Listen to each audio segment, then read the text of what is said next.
बिस्मिल्लाहिर्रहमानिर्रहीम। वीडियो देखने वाले मोअज़्ज़ज़ नाज़रीन को मेरा अस्सलाम वालेकुम। नाज़रीन मोहतरम, इलेक्शन केस जो सुप्रीम कोर्ट में चल रहा है इलेक्शन मुलतवी करने को लेकर, इस मामले में पीडीएम हुकूमत ने इस केस को कैसे लेकर चलना है, कैसे अदलिया पर दबाव डालना है, तो इसकी बाकायदा तौर पर पीडीएम ने एक स्ट्रेटजी बनाई है। बाकायदा शहबाज शरीफ ने अपनी वकला टीम को हिदायत जारी की हैं कि फ्रंट फुट पर खेलना है, डरना नहीं है, खुल के दलाइल देने हैं और बैक फुट पर नहीं आना, और जजिस को दबाव में लाने की भरपूर कोशिश करनी है। केस की समाअत होने से कबल सुबह के वक्त अटॉर्नी जनरल को वज़ीर आज़म हाउस में तलब किया गया और उनको खुसूसी हिदायत जारी की गई और कहा गया कि आपने फ़िक्र नहीं करना, दबा कर रखें और जजिस को दबाव में लाने की कोशिश करें। उनके साथ इरफान कादर साहब को भी हौसले के लिए भेज दिया गया है ताकि जजिस पर फुल प्रेशर डेवलप किया जा सके। और इरफान कादर साहब को इसलिए भेजा गया कि वो मशहूर हैं कि वो अदालत में अग्रेसिव बिहेवियर रखते हैं, जजिस पर अपनी बात को मनवाने का दबाव डालने के माहिर तस्वुर किए जाते हैं। जब इरफान कादर साहब कमरे अदालत में चीफ जस्टिस साहब और दीगर बेंच के रूबरू पेश हुए तो उन्होंने अपना वकालतनामा जजिस साहिबान के सामने रखा कि मैं इलेक्शन कमीशन ऑफ पाकिस्तान के बिहाफ पर पेश हो रहा हूँ। उनसे सवाल हुआ कि आपसे पहले तो एक और वकील पेश हुए थे, आप कहाँ से आ गए?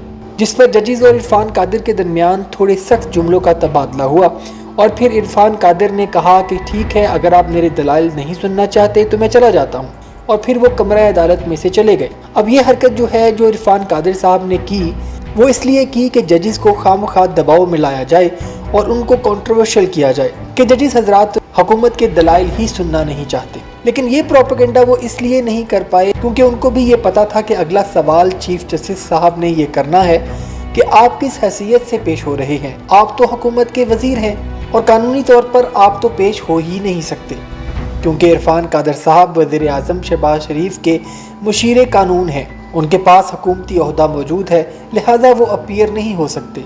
और फिर इरफान कादर साहब फ़ौरन गए और उन्होंने अपना इस्तीफ़ा सबमिट करवाया, जिसे फ़ौरन प्राइम मिनिस्टर हाउस भेजा गया, जहां उसको उसी वक्त एक्सेप्ट किया गया, जो कि एक आर्जी तौर पर टोपी ड्रामा था।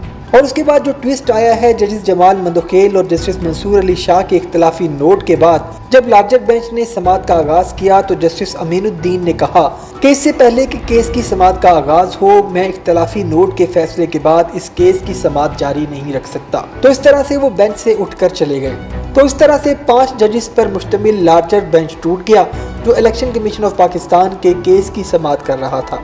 जस्टिस मुनीब अख्तर, जस्टिस एजाजुल एहसन और जस्टिस जमाल खान मंदोखेल अब इस केस की समाअत करेंगे। अच्छा, अब इस मामले में भी हुकूमत ने उंगलियां उठानी शुरू कर दी हैं और एक डिमांड ये सामने आ रही है कि इस केस की फुल कोर्ट बेंच समाअत करे तो उसका फैसला काबिल कबूल होगा।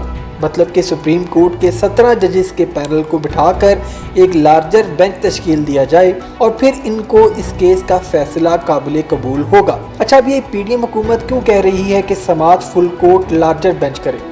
पीडीएम हुकूमत लार्जर बेंच के लिए डिमांड क्यों रख रही है? उसकी एक वजह है, क्योंकि बहुत सारे लोग माजी में भी ये कहते रहे हैं कि मुस्लिम लीग नून ने अपने हर इक़्तिदार के दौर में जजिस को नवाजा और जजिस को अपॉइंट करवाया और अदालतों में अपने जजिस की पनीरी को इम्प्लांट किया ताकि मुस्तकबिल में मुस्लिम लीग नून अपने हक में फैसले करवा सके और उनको अदलिया की जानिब से अगले कई साल तक सहूलतकारी रहे। अच्छा, ये जो पीडीएम हुकूमत खास तौर पर नून लीग, इनको आइनो कानून की कोई फिक्र नहीं है। आइनो कानून इनके लिए कोई हैसियत नहीं रखता।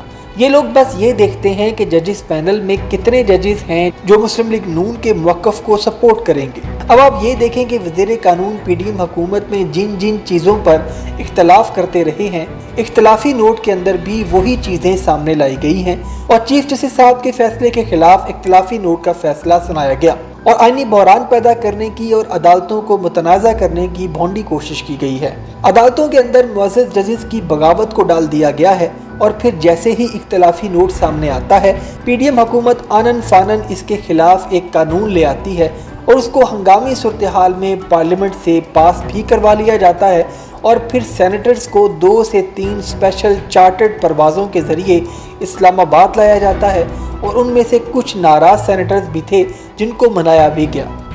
उनको चार्टर्ड प्लेन्स के ज़रिए इस्लामाबाद लाया गया है और कुछ सेनेटर्स तो मुल्क से बाहर थे, उन सेनेटर्स को भी बुलाया जाता है ताकि सेनेटर्स की कमी को पूरा किया जा सके और ऐवान बाला यानी सेनेट से भी इस कानून को पास करवा लिया जाता है और समरी प्रेसिडेंट हाउस भिजवा दी जाती है।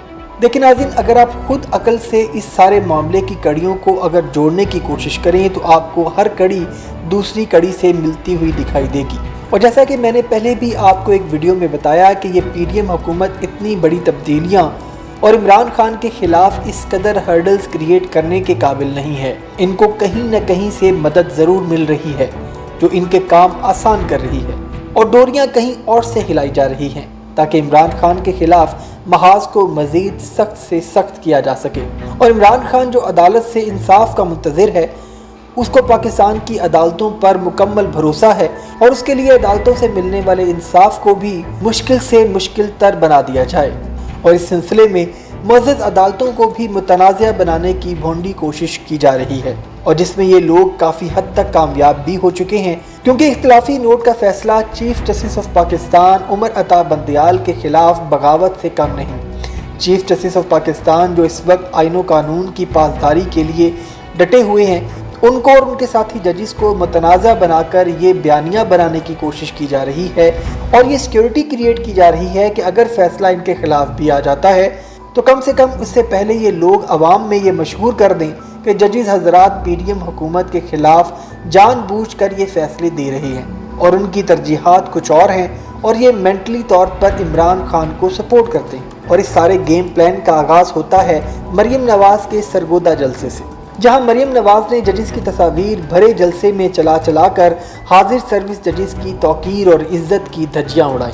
लेकिन वो तमाम हाजिर सर्विस जजिस जो इसके विक्टिम थे, उन्होंने बुर्दबारी और हौसले से काम लेते हुए इसको इग्नोर किया और वो सिर्फ इसलिए कि वो चाहते थे कि किसी तरीके से मुल्क के अंदर इलेक्शन की राह हमवार हो जाए और दो सियासी पार्टियों के दरमियान ये जो डेडलॉक आ चुका है इसको कम किया जाए। क्योंकि इस सारे मामले में अगर किसी का सबसे ज़्यादा नुकसान हो रहा है तो वो अवाम है। अब इलेक्शन कमीशन के केस का बेंच दोबारा तश्कील पा गया है जिसमें 4 जजेस अब इस केस को सुनेंगे। ये केस पाकिस्तान के अंदर आइन के हवाले से बहुत ज़्यादा अहमियत इख्तियार कर गया है और ये इस कदर अहमियत इख्तियार कर गया है कि पूरे पाकिस्तान की नज़रें अब इसके फैसले पर टिकी हैं। खान साहब ने भी अब एक बोल्ड स्टेटमेंट दे दिया है इस हवाले से, वो ये कि पाकिस्तान तहरीक-ए-इंसाफ हर हाल में अदलिया के साथ खड़ी है और उनको लगता है कि सुप्रीम कोर्ट कभी भी आइन के खिलाफ फैसला नहीं देगी। लेकिन पाकिस्तान के एक नामवर वकील और कानूनदान एतजाज़ अहसन से जब इमरान खान की इस स्टेटमेंट के बारे में सवाल किया गया तो उन्होंने कहा कि अगर इमरान खान साहब ने सुप्रीम कोर्ट से उम्मीद लगाई है तो इन्ना लिल्लाहि व इन्ना इलैहि राजिऊन। अब उन्होंने ये बात किस पस मंज़र में की है वो बेहतर जानते हैं।